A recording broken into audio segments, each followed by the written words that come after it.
Hello there, and welcome to the Majestic Masiakasaurus YouTube channel.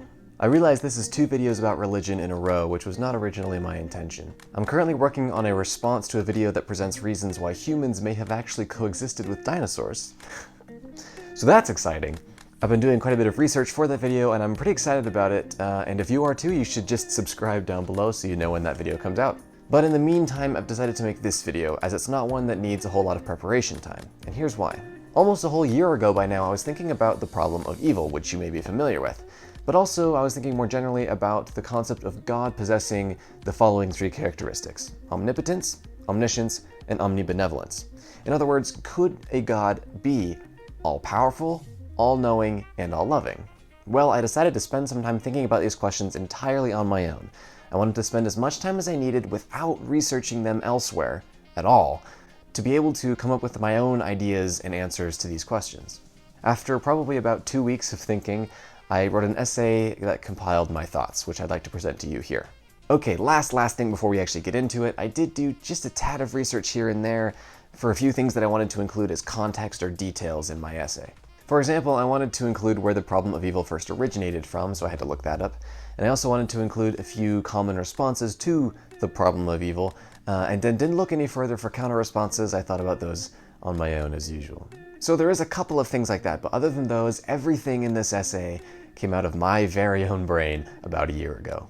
But anyway, this intro is already way too long, so let's just get comfortable and jump right into reading my essay, which I titled Reason Above Religion. Reason Above Religion, by me. Of all the characteristics which set humans apart from the rest of the animal kingdom, religion is undeniably one of the most apparent. Our intelligence, extensive tool use, comprehensive communication skills, and tightly knit social structures also contribute to the uniqueness of Homo sapiens. Yet, crows have been shown to use tools, some chimps have learned basic sign language, and intimate sociality is rather common. None, however, have developed rituals or supernatural belief systems like we have. But this is not the only attribute which sets humans apart. Another of our unusual features is the ability, or perhaps the need, to ask questions. Even those remarkable chimps who can answer human questions with sign language have never been reported to ask one. So I intend to implement the wonderful human ability to question in order to more closely examine that other strange human characteristic, religion. Our species has much to thank religion for. Indeed, it has been suggested that early religious thought among Homo sapiens was even responsible for the development of our relatively high levels of intelligence. However, to be clear, this does in no way exempt religion from scrutiny. Just as our tools and languages are significantly imperfect, religion too has much to revise. Unfortunately, progress is slow when it comes to religious reconsideration. This is, of course, to be expected from any institution or group which claims direction from an all-powerful, all-knowing, and all-loving God. But this is exactly the problem. Does such a grand being as this actually guide the great religions of the world? In order to open the door for religious revision in general, for there is much to discuss, I have elected to begin by tackling a rather common religious, or at least monotheistic, proposal: the omnipotent, omniscient, omnibenevolent God. Setting aside any preconceived wishes for or against such a God, as well as any possible implications a certain conclusion may have on the world, let us address this proposal from a purely logical standpoint. Reasoning and logic guide our most important decisions in all aspects of life. Why should we not treat religion the same? And so it begins. All-powerful, all-knowing, all-loving. Is this even possible? To spare you any further ado, I think not, but let me show you why. Perhaps as early as 300 years BCE, the philosopher Epicurus formulated the first substantial blow to the proposal in question. Known widely today as the problem of evil, this line of reasoning presents an apparent contradiction between the existence of God and the existence of evil in the world. Often one of the first stones to start the avalanche of a faith crisis, the problem of evil raises a simple yet profound question. How could an all-loving, all-knowing, and all-powerful God allow such horrors as murder, torture, and rape to be administered daily throughout the world? In the words of Epicurus himself, is God willing to prevent evil but not able? Then he is not omnipotent. Is he able but not willing? Then he is malevolent. Is he both able and willing? Then whence cometh evil? Is he neither able nor willing? Then why call him God? In other words, after the recognition that suffering, often of horrendous proportion, is indeed an unavoidable part of life, we must conclude that God cannot logically be all 3 of his apparently definitional attributes. Rather, we must inevitably arrive at one of the following conclusions. A. God is aware of all evils and has the ability to stop them, but he obviously does not. God is therefore not omnibenevolent. B. God is aware of all evils and would love to stop them, but he can't. God is therefore not omnipotent. C. God is able to stop all evils, and he would choose to do so, but he is unaware of it. God is therefore not omniscient. Any such long-lived and influential argument is sure to have gained many counter-arguments, and the problem of evil has heard an especially great deal of them. Though I have found none to be convincing, a few have found significant footholds in popularity, so I'll address two of the most successful attempts at a rebuttal to the above-outlined problem of evil. The first response is to outright reject the conclusion of option A above. That is to say, God can be aware of all evil, have the ability to stop it, choose not to, and still be omnibenevolent. Perhaps originating with the esteemed mathematician Gottfried Leibniz in the early 18th century, proponents of this rebuttal claim that the current world we live in, even with its abundant evil, is indeed the product of an all-loving God who created the best possible world. Along these lines, many religious apologists have specified that evil is a necessary aspect of God's perfect world, and it was imperative for evil to exist in order to achieve a greater good later on. There is a few issues with this approach. In a sense, it gives God both too much credit and not enough. First, this line of logic dramatically contributes to a significant double standard far too often applied when discussing God. For example, upon the realization of an apparently good event, God is often the first to be thanked. Contrarily, upon the realization of an apparently evil event, then, quote, God works in mysterious ways. This blatant cop-out provides absolutely no attempt at explanation and dodges the question entirely, giving God an easy out without any substantiated evidence for doing so. Additionally, I ask you to again consider the true meaning of omnipotence. All-powerful. Of course, it is difficult to conceive of never-ending power from our meek human viewpoint. Nevertheless, could any being with infinite power, not to mention omnipotence, honestly not design a world even slightly better than the world we currently inhabit? Was it absolutely necessary, for example, to include all of the many varieties of cancer which plague our species so relentlessly? With all the power imaginable, there was no other possible way? I find that extremely unlikely as well as rather demeaning, for if it were indeed the case that this was indeed the best possible world, to those under such intense physical and emotional suffering as cancer, human-inflicted torture, suicidal depression, or malaria, we could offer no better explanation than, "Don't worry, God willed it to be so. Although we have no idea your pain, we know it is a necessary part of your life for the greater good." How ridiculously patronizing. However, more importantly, if God truly could not create a world without the suffering and evil it currently supports, without diminishing the, quote, greater good accomplished by a world with such evil, then he is definitionally not omnipotent. If he could, but simply chose not to, he is not omnibenevolent. Another common response to the problem of evil is the appeal to free will, or agency. Proponents of this response claim that exercising free will is an essential part of finding true happiness, and any world without free will would evidently not be the best possible world. Again, we run into a few problems. First, humans are not the only source of evil. Often dubbed natural evils, incidents such as hurricanes, volcanic eruptions, insect-spread diseases, and animal attacks make up a large part of the, quote, evils administered to humans on a regular basis.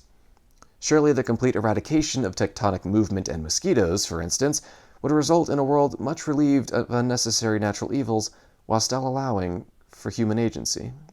Secondly, free will in and of itself seems to disprove the possibility for an omnipotent, omniscient, and omnibenevolent God. By nature of his omniscience, God would know the exact future of each and every person and, assuming he created the universe, he must have designed it that way. Thus, at the creation of the universe, God set into action a series of events which he could predict with perfect accuracy. It would be impossible for anyone to do otherwise, therefore eliminating free will entirely. If even a single person managed to act in the slightest way, which God did not expect, he would not be omniscient. It seems that the problem of evil quite conclusively eradicates the possibility of an all-powerful, all-knowing, and all-loving God. What appeared to be a rather simple proposal, and one which is still extremely popular around the world, can thus easily be shown to be impossible and utterly logically inconsistent. So a new question arises. What is to be done now? Must we lay aside all three of the Abrahamic religions as completely inaccurate at their core? Not necessarily. However, as is mentioned earlier, there is considerable work to be done. Perhaps God is not fully good or does not have absolute power. Perhaps 2 out of 3 isn't bad. Unfortunately, the solution may turn out no better than the problem it attempts to fix. The problem of evil leads us to conclude that either A, B, or C, as outlined above, must be true, and that exhibiting all three of the omni characteristics is simply not possible. But let's take an even closer look. Option A states, God is aware of all evils and has the ability to stop them, but he obviously does not. God is therefore not omnibenevolent. This would leave God with only omnipotence and omniscience. But is this even possible? I believe that one simple question, one reminiscent of my earlier discussion of free will, can demonstrate it is not. Can God create any conscious being whose future he cannot foresee? If the answer is no, then we have identified an action which God is unable to carry out, thus making him not all-powerful. But if the answer is yes, then we have identified a fairly large gap in God's knowledge, thus making him not all-knowing. He either cannot create this person, or he does not know their future. Omnipotence and omniscience alone are logically incompatible. How about a different combination of the 3 omni traits? Option B of the problem of evil states, God is aware of all evils and would love to stop them, but he can't. God is therefore not omnipotent. This leaves God with omniscience and omnibenevolence. Could this finally be our resolution? Although much harder to disprove succinctly, there are questions which can help push us in the right direction. For example, does God hold the same deep, unconditional affection for Adolf Hitler as for the 6 million innocent Jews whose slaughter he initiated? Though I do not believe that Hitler was perfectly evil, for that is just as ridiculous as being perfectly good, how can this possibly be the case? Because of his love for Hitler, God stood idly by and witnessed the unthinkable torture, suffering, and death of literally millions? Even without the power to stop it, an all-knowing God would know perfectly the individual horrors suffered by every single person who perished in the Holocaust. Any being with such knowledge, and even a slight fondness for the Jews, gypsies, physically or mentally impaired, etc., let alone an endless love for them, would never be able to retain an equally perfect love for Hitler. In fact, this principle can be applied to any situation involving oppressors and victims. Did God love every slave just as much as their slaveholders? We are left with the final option presented by the problem of evil. Option C states, God is able to stop all evil, and he would choose to do so, but he is unaware of it. God is therefore not omniscient. At last we arrive at a possibility which I believe is at least logically possible, albeit only at an extreme. As I hope to have shown, omnibenevolence is rationally incompatible with omniscience. However, it is also incompatible with multiscience. While an all-knowing God could not love both slaveholders and their slaves equally, neither could a mostly knowing God. In other words, God would need to be completely unaware of the evil present on earth for him to choose to allow it while still being both all-powerful and all-loving. It seems as though omnibenevolence in and of itself is an impossible trait, at least practically. While theoretically a being with no knowledge whatsoever of any other sentient being save one, and then only of this other person's few most admirable characteristics, could perhaps love this person infinitely, this scenario is hilariously unrealistic. So, while omnibenevolence might theoretically be possible, it is certainly impossible in a practical sense. Of course, this sparks a new question. If omnibenevolence alone is unreasonable, what of omnipotence and omniscience? Unfortunately, or perhaps fortunately, omnipotence has been quite easily disproven time and time again by many uncannily straightforward questions. Some have to do with the way we define certain objects or mathematical properties. For example, could an omnipotent God draw a circular square? Could an omnipotent God design a triangle whose interior angles do not add up to 180 degrees? The answer to both questions is simply no. Such constructions are definitionally mathematically impossible. Other more famous paradoxical questions regarding omnipotence include the popular rock and prison examples. Could an omnipotent God create a rock so heavy he could not lift it, assuming the two must both operate under a constant gravitational pull? Could an omnipotent God design a prison cell so secure he could not escape from it? In both of these cases, if the answer is no, then God is unable to perform the action, making him not all-powerful. If the answer is yes, then God is unable to either lift a certain rock or escape from a certain prison cell, again making him not all-powerful. It is for this reason that omnipotence is often referred to as the omnipotence paradox. But what about omniscience? Is it just as impractical as omnibenevolence, or as paradoxical as omnipotence? First, I believe it is important to understand how we define omniscience. In order to do so adequately, I propose a distinction between two varieties of all-knowingness, which I have dubbed infinite omniscience and physical omniscience. Infinite omniscience, as is perhaps apparent in its title, implies infinite knowledge, all that which is possible to know, and more. To illustrate this concept, let's return to the omnipotence paradox, as infinite omniscience implies omnipotence. For example, an infinitely omniscient being would know how to create a rock which she could not lift, and would therefore be able to do so. One may attempt to dispute this, arguing that such a being could in theory understand the process by which to accomplish such a feat, or any task for that matter, without actually possessing the capacity to carry it out if the being lacked omnipotence. However, if this being were infinitely omniscient, they would know exactly what it would take to give them the necessary ability to be able to do, literally, anything. Therefore, as we have already established that omnipotence is in all ways logically impossible, infinite omniscience is the same. But what if we limited omniscience to only that which is physically possible? This second variation on omniscience I call physical omniscience, not in the strict sense of concrete or tangible objects, but instead involving all the laws of the universe governed by a perfect physics. Thus, a physically omniscient being would have a perfect understanding of every paradox, and would understand better than anyone the impossibility of omnipotence. However, there are still significant issues with this variety of omniscience. For example, most of the major theologies which espouse the philosophy of an omnipotent, omniscient, omnibenevolent God also believe in individual free will. But as I explained earlier when discussing the problem of evil, omniscience and free will are incompatible.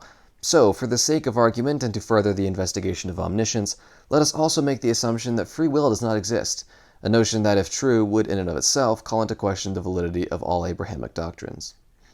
It seems that omniscience could only even be theoretically possible if restricted to anything which is physically possible to know, and given to operate in a world without any free will. Then, with these constraints in place, perhaps omniscience could be possible, at least insofar as it does not self-destruct and become a logical paradox like omnipotence. Nevertheless, its impracticality remains absurd.